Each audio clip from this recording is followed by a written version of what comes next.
Hello student, इस video में हम लोग डिस्कशन करने जा रहे हैं टेक्सोनोमिकल ऐड के बारे में। टेक्सोनोमिकल ऐड क्या होते हैं, उसको किस तरीके से डिफाइन किया जाएगा, क्या यूजेस हैं उनकी और कितने टाइप के होते हैं। तो ये सारे क्वेश्चंस हम इस वीडियो में क्लियर करने वाले हैं। तो सबसे पहले हम देखते हैं कि टेक्सोनोमिकल ऐड्स होते क्या हैं।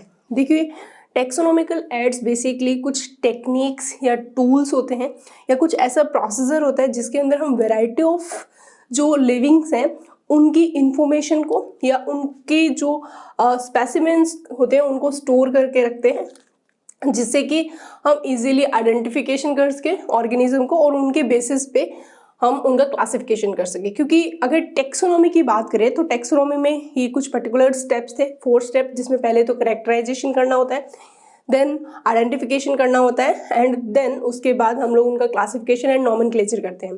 तो आइडेंटिफिकेशन में क्या होता है कि हम किसी भी ऑर्गेनिज्म का जब आइडेंटिफिकेशन करते हैं दैट मीन उसकी डिटेल इंफॉर्मेशन या टोटल जो ऑब्जर्वेबल कैरेक्टरिस्टिक्स होते हैं उनको हम अच्छे से स्टडी करते हैं, उनको एनालाइज करते हैं और उन्हीं के बेसिस पे, इनकी सिमिलरिटी और डिसिमिलरिटी के बेसिस पे हम ऑर्गेनिजम्स को क्लासिफाई करते हैं। ठीक है, तो अब हम देखते हैं कि जो टेक्सोनोमिकल ऐड है ये आइडेंटिफिकेशन एंड क्लासिफिकेशन में किस तरीके से इंपॉर्टेंट रोल प्ले करती है। तो हम देखते हैं इसको किस तरीके से डिफाइन करेंगे, इसकी यूज क्या है और सबसे इंपॉर्टेंट चीज इसके टाइप्स क्या है, जो कि इस तरीके से है। तो इस तरीके से हमारे सामने टैक्सोनॉमिकल जो ऐड है उसको डिफाइन किया जाता है। जैसे कि अगर हम इनको डिफाइन करें तो इनको हम वेरियस टेक्निक और प्रोसीजर मानते हैं, जिसके अंदर हम या फिर हम स्टोर करते हैं इंफॉर्मेशन को एज ए स्पेसिमेन के फॉर्म में। तो हम इसको इस तरीके से डिफाइन करेंगे कि taxonomical aids are various technique, procedure and stored information that are useful in identification and classification of organism. यानी कि जिसके अंदर उन इंफॉर्मेशंस के बेसिस पे जो स्टोर की हुई है और या फिर जो प्रिजर्व की हुई है एज ए स्पेसिमेन के फॉर्म में, उनको हम बहुत अच्छे से ऑब्जर्व करते हैं। देन हम वहाँ पे आइडेंटिफाई करते हैं उनकी सिमिलरिटी एंड डिसिमिलरिटी और उनके बेसिस पे हम क्या करते हैं, आगे क्लासिफिकेशन करते हैं। ठीक है, किसी भी ऑर्गेनिज्म का। तो ये तो है मेनली डेफिनेशन जो कि टेक्सोनोमिकल ऐड के लिए रहती है। सेकंड, अगर हम टेक्सोनोमिकल ऐड का यूज देखें तो हमारे पास कुछ यूज है। जैसे कि फर्स्ट यूज हमारे सामने आता है टेक्सोनोमिकल ऐड का, कि जो टेक्सोनोमिकल ऐड होती है वो हेल्प करती है फंडामेंटल स्टडी के अंदर। देखो, different type of living organism है अर्थ पे और इन सब लिविंग ऑर्गेनिज्म की अगर हमें फंडामेंटल स्टडी करनी है तो हम सारे लिविंग ऑर्गेनिज्म है उनके पास जाके तो हम देखने से नहीं, क्योंकि हमें उसके लिए बहुत सारे फील्ड्स को क्या करना पड़ेगा, एक्सप्लोर करना पड़ेगा। और हो सकता है जो जो हमारे स्टडी के मेन लिविंग ऑर्गेनिज्म है वो शायद अपने को मिले भी ना, ठीक है, या उतनी वैरायटी हमें नहीं मिले। तो वहाँ पे ये जो टेक्सोनोमिकल एड्स होते हैं ये बड़ी हेल्प करते हैं, क्योंकि हम इन टेक्सोनोमिकल ऐड के हेल्प से वैरायटी ऑफ ऑर्गेनिज्म को एक जगह हम स्टोर कर सकते हैं, चाहे उनको एज ए लिविंग के फॉर्म में, एज ए डेड के फॉर्म में, या फिर उनके बारे में जो इंफॉर्मेशन है उसका डिस्क्रिप्शन है वो एज ए बुकलेट के फॉर्म में भी हमें वहाँ पे उससे रिलेटेड इंफॉर्मेशन मिल सकती है। सेकेंड, जो टेक्सोनोमिकल ऐड के अंदर जो लेबोरेटरी वर्क होता है या फील्ड स्टडी होती है वो भी बहुत इंपॉर्टेंट रहती है for information of various species के लिए। देखो, लेबोरेटरी वर्क या फिर फील्ड वर्क दोनों ही टेक्सोनोमिकल ऐड के अंदर बहुत इंपॉर्टेंट रोल प्ले करते हैं। यानी कि किसी भी स्पेसिमेन को अगर हम स्टोर करके रखते हैं किसी लेबोरेटरी में या किसी ऐसी जगह जहाँ पे हम उनको केमिकल के अंदर प्रिजर्व करके रखते हैं, तो वो सारे के सारे एड्स हमारे लिए बहुत इंपॉर्टेंट रहते हैं। उन डिफरेंट टाइप ऑफ स्पीसीज जो हमें नेचुरली नहीं मिलती है उनका जो डेड फॉर्म है वो भी हमारे लिए उतना ही हेल्पफुल होता है, यूजफुल होता है, इंफॉर्मेशन हमें प्रोवाइड करता है। जो थर्ड हमारे पास आता है कि इस तरीके की जो गैदर्ड इंफॉर्मेशन है जो स्टोर्ड फॉर्म में रहती है, चाहे वो एज ए डिस्क्रिप्शन वे में रहे बुक के फॉर्म में या फिर एज ए हमें डेड और लिविंग फॉर्म में देखने को मिलती है, ये जितनी भी गैदर्ड इंफॉर्मेशन होती है वो फ्यूचर स्टडी के लिए बहुत इंपॉर्टेंट रहती है। ठीक है, काफ़ी हेल्पफुल रहती है। ओवरऑल जो टेक्सोनोमिकल एड्स होते हैं ये हमें सबसे इम्पॉर्टेंट चीज़ बताते हैं लिविंग ऑर्गेनिज्म की डिफरेंट फॉर्म की, उनके अंदर डिफरेंट आइडेंटिफिकेशन करने वाले कैरेक्टरिस्टिक्स की, प्लस उनको क्लासीफाई कैसे करना है, उनकी सिमिलरिटी और डिसिमिलरिटी के बारे में। तो ओवरऑल जो टेक्सोनॉमिकल ऐड होते हैं ये बहुत ही हेल्पफुल होते हैं हमें वैरायटी ऑफ ऑर्गेनिज्म को एक साथ देखने के लिए। अब हम देखते हैं टेक्सोनॉमिकल एड्स के टाइप क्या है। देखो दो टाइप के हम देखते हैं, कुछ टेक्सोनॉमिकल एड्स होते हैं वो डेड होते हैं, कुछ टेक्सोनॉमिकल एड्स होते हैं वो लिविंग होते हैं। ठीक है, डेड के अंदर हम हर्बेरियम और म्यूजियम के बारे में पढ़ेंगे। हर्बेरियम में बेसिकली हम प्लांट हर्बेरिया ही बनाते हैं। ठीक है, क्या होते हैं, किस तरीके से हर्बेरिया बनाया जाता है या हर्बेरियम क्या है, किस तरीके से ये एज ए टेक्सोनॉमिकल एड है, ये हम अभी डिस्कशन करेंगे। और जो म्यूजियम है इसके अंदर हम प्लांट एंड एनिमल दोनों को अलग अलग डिपार्टमेंट वाइज क्या करते हैं, स्टोर करते हैं। क्योंकि म्यूजियम में क्या होता है बेसिकली डेड ऑर्गेनिज्म जो है, चाहे वो प्लांट हो चाहे एनिमल हो, उसको एक पर्टिकुलर कंटेनर यानी कि ग्लास कंटेनर के अंदर केमिकल के अंदर प्रिजर्व करके रखा जाता है। उसके बाद हमारे पास लिविंग फॉर्म की बात करें तो लिविंग फॉर्म में बॉटनिकल गार्डन आता है और जोलॉजिकल पार्क आते हैं, जो भी हमें साइंटिफिक या फिर बॉटनिकल इन्फॉर्मेशन या zoological information various type of organism की प्रोवाइड करवाते हैं। इसके अलावा कुछ डिस्क्रिप्टिव वे में भी हमें मिलते हैं, जिसके अंदर डेटा जो है वो एज ए रिटन में मिलता है हम लोगों को, जैसे कि की, फ्लोरा, मैनुअल, मोनोग्राफ और कैटालॉग्स। ये सारे के सारे एक डिस्क्रिप्टिव टेक्सोनॉमिकल एड्स होते हैं। इन सब के बारे में, इनकी herbaria, museum, botanical garden, zoological park की फ्लोरा, मैनुअल, मोनोग्राफ और कैटालॉग, इनके बारे में हम डिटेल में स्टडी करेंगे जितनी कि आपके लिए इंपॉर्टेंट है। सो अब हम स्टार्ट करते हैं हर्बेरिया से। तो हर्बेरिया के बारे में हम लोग देखते हैं कि हर्बेरिया बेसिकली क्या है। हर्बेरिया को हम एज ए ड्राई गार्डन भी बोलते हैं, ड्राई गार्डन। एक्चुअली हर्बेरिया क्या है, एक शीट होती है, ठीक है, इस तरीके से, और उस शीट के ऊपर हम क्या करते हैं, प्लांट पार्ट को एज ए स्पेसिमेन वाइज वहाँ पे चिपकाते हैं। तो बेसिकली इसके अंदर कुछ स्टेप्स होते हैं जो हमें परफॉर्म करने होते हैं। आप हायर क्लासेस में जाओगे तो, या फिर आप अगर हायर क्लास में हो तो आपने हर्बेरियम शीट को बनाया भी होगा। हम क्या करते हैं, सबसे पहले तो स्पेसिमेन जो हमें चाहिए, यानी कि लाइक लीफ है, अगर हम एग्जांपल लें तो वो हम कलेक्ट करेंगे। कलेक्ट करने के बाद हम उसको प्रेस करके रखते हैं, देन उसको ड्राई करते हैं। ड्राई करने के बाद में उसकी माउंटिंग करते हैं और देन फिक्स करते हैं एक शीट पे। ठीक है, तो सपोज देन हमने उस लीफ को इस तरीके से या फिर प्लांट के कोई भी पार्ट को यहाँ पे फिक्स कर दिया, और प्लस उसके एक साइड में उससे रिलेटेड सारी इंफॉर्मेशन प्रेजेंट रहती है। तो इसे हम क्या बोलते हैं, हर्बेरियम शीट बोला जाता है। ठीक है, तो इस तरीके से बहुत सारी शीट्स कलेक्ट करके एक फाइल के फॉर्म में स्टोर की जाती है और उन फाइल्स को अलमीरा के अंदर सेट कर देते हैं। तो एक छोटे से कमरे में अगर अलमीरा के अंदर हम इस तरीके की फाइल्स रखते हैं तो आप इमेजिनेशन करके देखो कितनी वैरायटी ऑफ जो टाइप के प्लांट है या उनके जो स्पेसिमेंस हैं हमें एक साथ एक ही जगह पे देखने को मिलते हैं। ठीक है, और हम अगर लीफ की शेप से रिलेटेड अगर कोई भी क्लासिफिकेशन कर रहे हैं तो हमें वैरायटी ऑफ लीफ की जो शेप है वो एक साथ देखने को मिल सकती है, डिफरेंट प्लांट की, उनकी वेराइटीज़ की। ठीक है, तो जो हर्बेरियम शीट होती है ये बहुत हेल्पफुल होती है क्लासिफिकेशन और आइडेंटिफिकेशन करने में। ठीक है, तो अब हम देखें कि हर्बेरियम को किस तरीके से डिफाइन करते हैं। तो हर्बेरिया को एक एज ए स्टोर हाउस मान के चलते हैं, यानी कि हर्बेरिया क्या है, एज ए स्टोर हाउस है जिसके अंदर हम प्लांट्स को क्या करते हैं, कलेक्ट करते हैं एज ए स्पेसिमेन। ठीक है, उनको पहले ड्राई किया जाता है, सबसे पहले तो कलेक्ट करेंगे, देन ड्राई, देन प्रेस करके उसकी माउंटिंग करके उनको क्या किया जाता है, प्रिजर्व किया जाता है ऑन ए सीट, और वो सीट को हम क्या बोलते हैं, हर्बेरियम शीट बोला जाता है। अगर एक नॉर्मल साइज की बात करें हर्बेरियम शीट की कितनी होती है, तो 11.5 इंटू 16.5 इंचेस जो है हमें हर्बेरिया शीट देखने को मिलती है। ठीक है, शीट्स को क्या है, अरेंज किया जाता है universally accepted system of classification, जो कि बेंथम एंड हुकर क्लासिफिकेशन माना जाता है, या बेंथम एंड हुकर सिस्टम माना जाता है।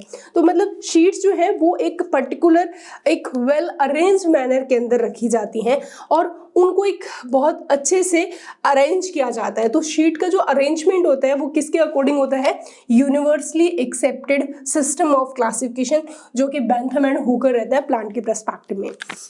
फिर हर्बेरियम शीट में जो स्पेसिमेंस होते हैं और उनके स्पेसिमेंस प्लस उनकी जो डिटेल इंफॉर्मेशन होती है, इनके डिस्क्रिप्शन होता है, वो शीट पे लिखी होती है। और वो शीट जो है वो फ्यूचर स्टडी के लिए उसको एनालाइज करने के लिए, मान लीजिए अगर आप टीचर है और उसने हर्बेरियम शीट प्रिपेयर करवाई है अपने स्टूडेंट से, ठीक है, उन्होंने प्रिपेयर करके लगभग 100 ऑफ प्लांट वैरायटी की जो लीफ या रूट या स्टेम जो भी पोर्शन या फ्लावर कुछ भी उनकी शीट प्रिपेयर करवा के रख दी। अब वो शीट जो है नेक्स्ट जब जूनियर्स आएंगे तो उनके लिए एज ए क्विक रेफरेंस रहेंगे, वो वहाँ पे उनको दोबारा से वो शीट बनाने की ज़रूरत नहीं पड़ेगी, बनी बनाए शीट्स को वो देख के एनालाइज कर सकते हैं, अपने जो स्टडी है उसको कंप्लीट कर सकते हैं, ठीक है। उसके बाद में जो हर्बेरियम शीट है उससे हमें क्या क्या इन्फॉर्मेशन देखने को मिलती है, क्योंकि हर्बेरियम शीट के साइड में क्या है, कुछ इन्फॉर्मेशन लिखी जाती है। क्या क्या इन्फॉर्मेशन लिखी जाती है ये बहुत इंपॉर्टेंट है। पहली चीज़ तो उस डेट को लिखा जाता है जिस दिन या उस डेट के टाइम पे हम लोगों ने उस पर्टिकुलर स्पेसिमेन को क्या किया है, कलेक्ट किया है। तो बेसिकली डेट लिखी जाएगी, प्लेस लिखा जाएगा जहाँ से वो स्पेसिमेन लिया है, नेम भी लिखे जाते हैं, लेकिन नेम के अंदर इंग्लिश नेम, उसका लोकल या वर्नेकुलर नेम और बॉटनिकल नेम, तीनों नेम वहाँ पे लिखे जाते हैं। प्लस टैक्सोनॉमिक कैटेगरी की बात करें तो उस स्पेसिमेन की फैमिली को लिखा जाता है कि ये किस फैमिली से बिलोंग करता है। और लास्ट में जिसने उस स्पेसिमेन को कलेक्ट किया है, यानी कि अगर मैंने कलेक्ट किया है और मैंने शीट बनाई है तो लास्ट में उसके ऊपर उस कैरेक्टर का नाम भी लिखा जाता है, ठीक है। तो इस तरीके से आप देखोगे हर्बेरियम जो शीट है वो as a quick source of reference रहते हैं इन टैक्सोनॉमिकल स्टडीज़ के अंदर, जो कि बहुत ही इंपॉर्टेंट रोल प्ले करती है। कोई भी रिसर्च या फिर कोई भी कंपैरिजन करना है हमें between the different varieties of plant के अंदर, तो ये बड़ा ही आसान तरीका है। इसके अंदर हम प्लांट के पार्ट को क्या करते हैं, प्रिजर्व करते हैं, किसके ऊपर, एक शीट के ऊपर प्रिजर्व करते हैं। तो इस तरीके के काफ़ी सारे बॉटनिकल गार्डन जो है उनके अंदर हर्बेरिया हाउस बनाया जाता है, या फिर हम बोल सकते हैं वहाँ पे हर्बेरियम प्रिपेयर किया जाता है, जिसके अंदर प्लांट्स के जो पार्ट्स होते हैं उनको वहाँ पे लगाए जाते हैं, यानी कि अलमीरा के अंदर फाइल के फॉर्म में वहाँ पे स्टोर किए रहते हैं। तो रॉयल बॉटनिकल गार्डन क्यों इंग्लैंड का जो है वो अब तक का सबसे बेस्ट हर्बेरियम माना जाता है। तो हर्बेरियम में एग्जाम्पल पूछा जाए, ऑल्दो हम सारे important botanical garden, zoological park, herbaria, museum, इनके हम डिटेल में देखेंगे कौन कौन से इंपॉर्टेंट है जो as a examination point of view से पूछे जाते हैं। तो ये सारी इंफॉर्मेशन थी अबाउट द हर्बेरियम, कि हर्बेरियम को क्या बोलते हैं, एक ड्राई गार्डन के फॉर्म में यहाँ पे रखा जाता है, क्योंकि उसके अंदर प्लांट के डेड पार्ट को या फिर लीफ, स्टेम, रूट का कोई भी एक हिस्सा जो कट करके उसको प्रेस करके उसको सुखा के माउंटेन करके देन उनको एक शीट के ऊपर क्या करते हैं, प्रिजर्व किया जाता है, जो हमारे लिए बहुत ही यूजफुल रहते हैं, किसके लिए, एज ए टैक्सोनॉमिकल स्टडीज के लिए, ठीक है। सो ये तो हमारा first taxonomical add. Second taxonomical add देखते हैं। सेकंड जो टैक्सोनॉमिकल ऐड रहता है वो है म्यूजियम, ठीक है। म्यूजियम बेसिकली आप लोगों ने बहुत बार विजिट भी किया हुआ है, या फिर नहीं, अगर आपने अपने स्कूल की या कॉलेज की जो बायो लैब है अगर उसको आपने विजिट किया है तो वहाँ पे आपने देखा होगा कि ऐसे मतलब ग्लास कंटेनर्स होते हैं, ठीक है, सपोज दैन इस तरीके से, एंड उनके अंदर एनिमल्स को क्या किया जा रहा है, प्रिजर्व किया जा रहा है। एक शीट यहाँ पे इस तरीके से बनाई जाती है जिसके ऊपर उस एनिमल के डेड पार्ट को इस शीट के ऊपर चिपका दिया जाता है इस तरीके से, ठीक है। और ये जो शीट है इस पूरे एनिमल को एक लिक्विड के अंदर रखा जाता है। तो इस तरह की आप लोगों ने कंटेनर या जार अपने बायो लैब में देखा होगा जहाँ पे डेड एनिमल को एक शीट के ऊपर फिक्स किया जाता है एंड देन उसको एक प्रिजर्वेटिंग सॉल्यूशन के अंदर रखा जाता है। तो ये बेसिकली क्या कहलाता है, हमारे म्यूजियम बना स्पेसिमेंट्स होते हैं, और इन स्पेसिमेंट्स का जो कलेक्शन है वो हमें म्यूजियम में देखने को मिलता है।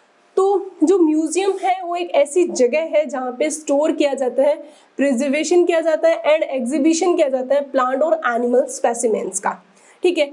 जितने भी एजुकेशनल इंस्टीट्यूट है या यूनिवर्सिटीज़ हैं वो मेंटेन करके रखती है म्यूजियम्स अपने बॉटनिकल एंड जोलॉजिकल या फिर जोलॉजी डिपार्टमेंट के अंदर, क्योंकि बॉटनी स्पेसिमेंट्स अलग रहते हैं और जोलॉजी के जो स्पेसिमेंट्स होते हैं वो अलग रहते हैं, ठीक है। तो म्यूजियम में बेसिकली क्या किया जाता है, कलेक्शन किया जाता है प्रिजर्व्ड प्लांट और एनिमल स्पेसिमेंट्स को, ताकि उनको देख के हम एज ए प्रैक्टिकल रेफरेंस कर सकें, स्टडी कर सकें और ऑब्जर्व कर सकें और क्लासीफाई कर सकें, और ऑर्गेनिज्म के अंदर जो वेराइटी है, जो मॉर्फोलॉजिकल कैरेक्टरिस्टिक्स हैं, वो इजीली हमें इन म्यूजियम्स के अंदर रखे हुए स्पेसिमेन से आसानी से देखने को मिलते हैं या समझने को मिलता है। ठीक है, वहीं जो स्पेसिमेंट्स होते हैं उनको हम अभी बताया कि कंटेनर के अंदर या जार में प्रिजर्व करते हैं, लेकिन प्रिजर्वेशन करने के लिए एक प्रिजर्वेशन सॉल्यूशन की ज़रूरत रहती है, प्रिजर्वेटिंग, जो कि एज ए मोस्टली तो एज ए फॉर्मेलिन ही रहता है। यानी कि मेन जो सॉल्यूशन रहता है वो क्या है, फॉर्मेलिन है। फॉर्मेलिन के अंदर हम एनिमल को क्या करते हैं, स्टोर करते हैं। तो जो यहाँ पे फॉर्मेलिन या फॉर्मेल्डिहाइड आपको ऑप्शन देखने को मिलता है, जहाँ पे उस सॉल्यूशन के अंदर हम डेड ऑर्गेनिज्म को क्या किया जाता है, स्टोर किया जाता है या प्रिजर्व किया जाता है एक कंटेनर या जार के अंदर। ठीक है, तो वहाँ पे ये जो म्यूजियम है इनके अंदर जो स्पेसिमेंट्स है वो अलग अलग तरीके से बनते हैं। जैसे कि अगर प्लांट और एनिमल स्पेसिमेंट्स की बात करें तो प्लांट और एनिमल स्पेसिमेंट्स को किस तरीके से प्रिजर्व करते हैं, एज ए ड्राई स्पेसिमेन हम प्रिजर्व करते हैं। वहीं अगर इंसेक्ट की बात करें, इंसेक्ट में किस तरीके से उनको प्रिजर्व किया जाता है, तो पहले तो उनको लिया जाता है, किलिंग की जाती है, फिर पिनिंग की जाती है, देन उनको प्रिजर्व किया जाता है। वहीं अगर लार्जर एनिमल्स लाइक बर्ड या मैमल या रेप्टाइल्स की बात करें तो इतने बड़े एनिमल्स के जो इंटरनल ऑर्गन्स है, मान लो बर्ड है, उसका जितने भी इंटरनल ऑर्गन्स हैं उनको निकाल दिया जाता है, देन अंदर स्टफिंग की जाती है। तो इस तरीके के जो स्पेसिमेंट्स होते हैं वो स्टफ्ड स्पेसिमेंट्स होते हैं। तो हम म्यूजियम में हमें ये तीनों तरह की वैरायटी देखने को मिलती है, ड्राई स्पेसिमेंट्स की फॉर्म में भी, एज ए किलिंग या फिर पिनिंग और जो कंटेनर के फॉर्म में भी मिलते हैं, और थर्ड जो है एज ए स्टफ्ड फॉर्म में भी मिलते हैं। ठीक है, वहीं जो म्यूजियम है वो कुछ एनिमल्स के लिए एज ए स्केलेटन स्टोरिंग का भी काम करते हैं। यानी कि म्यूजियम जो है उनके अंदर कलेक्शन किया जाता है स्केलेटन ऑफ एनिमल्स का भी, ताकि स्केलेटन की अगर स्टडी करनी है तो हमें म्यूजियम में इजीली देखने को मिल सकते हैं स्केलेटन्स। ठीक है, तो इस तरीके से म्यूजियम भी as a dead taxonomical aid का एग्जाम्पल माना जाता है। हर्बेरियम भी डेड टेक्सोनॉमिकल ऐड का एग्जाम्पल थे। तो हर्बेरियम और म्यूजियम दोनों कैसे थे, डेड टेक्सोनॉमिकल ऐड थे। लिविंग जो टेक्सोनॉमिकल ऐड है उसके अंदर हम दो रखते हैं, एक तो बॉटनिकल गार्डन और जूलॉजिकल गार्डन। वो क्या है उनको हम समझते हैं, तो वो कुछ इस तरीके से है। जो लाइव हमारे पास टैक्सोनॉमिकल ऐड में जो फर्स्ट एग्जांपल है वो है बॉटनिकल गार्डन। देखो बॉटनिकल, वैसे तो आप लोगों ने गार्डन बहुत बार विजिट किया है, गार्डन में क्या होता है डिफरेंट टाइप ऑफ प्लांट्स आपको नॉर्मली देखने को मिलता है, लेकिन जो बॉटनिकल गार्डन होते हैं वो स्पेशल टाइप के गार्डन होते हैं, एक बहुत बड़े लार्ज एरिया के अंदर। बेसिकली बॉटनिकल गार्डन में लार्ज साइज ट्रैक यूज़ किया जाता है, जिसके अंदर डिफरेंट टाइप ऑफ प्लांट्स को क्या किया जाता है, ग्रो किया जाता है, डिफरेंट वेराइटीज़ को वहाँ पे ग्रो किया जाता है। क्यों किया जाता है, साइंटिफिक एंड एजुकेशनल पर्पस के लिए। अब वहाँ पे क्या होता है कि जो बॉटनिकल गार्डन होते हैं वो एक स्पेशल कलेक्शन होता है प्लांट्स का, जिनको हम अपने एजुकेशनल या साइंटिफिक या रिसर्च पर्पस के लिए यूज़ करते हैं। बॉटनिकल गार्डन के लिए हम बोल सकते हैं कि these specialised garden have collection of living plant for the reference. Reference यहाँ पे एजुकेशनल रिसर्च भी हो सकता है या फिर साइंटिफिक वर्क के लिए भी हो सकता है। प्लांट जो यहाँ पे ग्रो किए जाते हैं वो आइडेंटिफिकेशन पर्पस के लिए भी होते हैं। आइडेंटिफिकेशन पर्पस मतलब हमें डिफरेंट वेराइटी ऑफ प्लांट्स को अगर आइडेंटिफाई करना है तो बॉटनिकल गार्डन हमारे लिए बेस्ट एग्जाम्पल रहता है। Botanical garden basically living taxonomical aid है, जहाँ पे सारे प्लांट्स जो है लाइव फॉर्म में रहते हैं, क्योंकि गार्डन है तो नॉर्मली आप लोगों ने देखा है कि गार्डन के अंदर सारे प्लांट्स क्या रहते हैं, लाइव कंडीशन में रहते हैं। अब क्या है, जो साइंटिफिक जो गार्डन यानी कि बॉटनिकल गार्डन होते हैं उनके अंदर कुछ स्पेसिफिक चीज़ होती है। यानी कि क्या कि मान लीजिए ये प्लांट है बॉटनिकल गार्डन में, तो उस प्लांट के ऊपर इस तरीके से एक नोटिफिकेशन स्लिप या फिर प्लेट लगाई जाती है जहाँ पे कुछ उससे रिलेटेड साइंटिफिक इंफॉर्मेशन लिखी हुई होती है। तो इसका मतलब बॉटनिकल गार्डन के हर एक प्लांट पर साइंटिफिक इंफॉर्मेशन या टेक्सोनॉमिकल इंफॉर्मेशन मेंशन की होती है। उसके अंदर क्या क्या चीज़ें लिखी हुई है, यानी कि ईच प्लांट लेबल्ड रहता है इंडिकेटिंग द बॉटनिकल नेम उसका जो बॉटनिकल नेम है वो क्या है या फिर साइंटिफिक नेम क्या है, और उसकी स्पेसिफिक वो कौन सी फैमिली से बिलोंग कर रहा है। ये 2 पॉइंट्स तो डेफिनेटली आपको देखने को मिलेंगे। इसके अलावा हो सकता है वहाँ पे कॉमन नेम भी लिखा हो उस लेबलिंग के अंदर। तो इस तरीके के जब आप किसी बॉटनिकल गार्डन को विजिट करते हो तो वहाँ पे आपको बहुत वैरायटी के प्लांट, अलग अलग वैरायटी के प्लांट देखने को मिलते हैं, ताकि आपका जो नॉलेज है वहाँ पे इम्प्रूव हो। आप जो चीज़ें थ्योरेटिकल पढ़ रहे हैं बुक के अंदर, ये राओलिया प्लांट है या फिर कोई भी मेडिसिनल प्लांट है, वो इस तरीके का दिखता है या उसके बर्ड्स ऐसे होते हैं, उसकी लीव्स ऐसे होती है, तो वो वहाँ पे एज ए लाइव आपको देखने को मिलता है। तो आपका वहाँ पे आइडेंटिफिकेशन का लेवल, उनके बेसिस पे सिमिलरिटी डिससिमिलरिटी जानने के बेसिस और क्लासिफिकेशन के बेसिस में इम्प्रूवमेंट होती है। तो ये जो बॉटनिकल गार्डन है ये बेस्ट एग्जांपल रहता है लिविंग वैरायटी ऑफ प्लांट्स को आइडेंटिफाई करने में, उनको समझने में, उनके मॉर्फोलॉजिकल कैरेक्टरिस्टिक्स को अच्छे से एनालाइज करने के लिए। बॉटनिकल गार्डन में से कुछ बॉटनिकल गार्डन है जो बड़े फेमस बॉटनिकल गार्डन है और उनसे रिलेटेड क्वेश्चंस पूछे जाते हैं, जिसके अंदर रॉयल बॉटनिकल गार्डन, जिसको हम रॉयल बॉटनिकल गार्डन को एज ए हर्बेरिया भी हम कंसिडर करते हैं, क्योंकि ये हमारा लार्जेस्ट बॉटनिकल गार्डन रहता है, फेमस बॉटनिकल गार्डन है, और इसी के अंदर ही एक हर्बेरिया हाउस भी बना होता है, क्योंकि उसके अंदर हर्बेरियम शीट्स का कलेक्शन रहता है।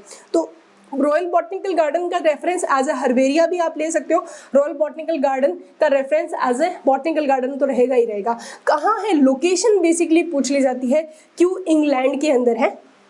वहीं सेकंड जो हमारे पास कुछ फेमस बॉटनिकल गार्डन है वो इंडिया से ही बिलोंग कर रहे हैं, जैसे कि नेशनल बॉटनिकल गार्डन लखनऊ में है, इंडियन बॉटनिकल गार्डन हावड़ा में है और लॉयड बॉटनिकल गार्डन दार्जिलिंग के अंदर है। इस तरीके से ये कुछ फेमस बॉटनिकल गार्डन है जिनसे रिलेटेड क्वेश्चन पूछे जाते हैं। तो बॉटनिकल गार्डन हमारे जो नॉलेज के लिए, हमारे साइंटिफिक रिसर्च या एजुकेशनल पर्पज़ के लिए बेस्ट एग्जाम्पल है, क्योंकि वहाँ पे इतनी वेराइटी के जो प्लांट्स हमें नॉर्मली देखने को मिलते हैं। सारे प्लांट्स के मॉर्फोलॉजिकल स्ट्रक्चर्स को आप बहुत अच्छे से कंपैरेटिवली एनालाइज कर सकते हो, और आपका जो भी रिसर्च है, जो भी आपके जो डाउट्स रहते हैं कि इस प्लांट के लीव्स या बर्ड या फिर स्टेम रूट किस तरीके से वहाँ पे प्रेजेंट रहते हैं, उनका मॉर्फोलॉजिकल जो कैरेक्टर्स है वो किस तरीके से होते हैं, वो बहुत आसानी से आप देख सकते हो। दूसरा बेनिफिट ये भी है कि वहाँ पे हर एक प्लांट के ऊपर क्या है, लेबलिंग की हुई है कि इसका जो लोकल साइंटिफिक और फैमिली जो मेनली लिखी जाती हैं वो लेबल किए हैं। तो आपको सारे प्लांट्स जो है वो कौन सी फैमिली से बिलोंग कर रहे हैं, उनके अंदर क्या क्या सिमिलरिटीज आपको देखने को मिल रही है, तो वो लाइव आप देख सकते हैं। ठीक है, दूसरा चीज यहाँ पे एक बहुत सारी वेराइटी एक ही जगह पे देखने को मिल रही है, तो आपको डिफरेंट टाइप ऑफ प्लांट्स को देखने के लिए डिफरेंट फील्ड को विजिट नहीं करना पड़ेगा। एक ही फील्ड में आपको सारी की सारी वेराइटी मोस्टली जो कि एजुकेशनल पर्पज के लिए बेस्ट होती है वो वहीं पे ग्रो की जाती है। क्योंकि यहाँ पे लिखा हुआ है कि जो बॉटनिकल गार्डन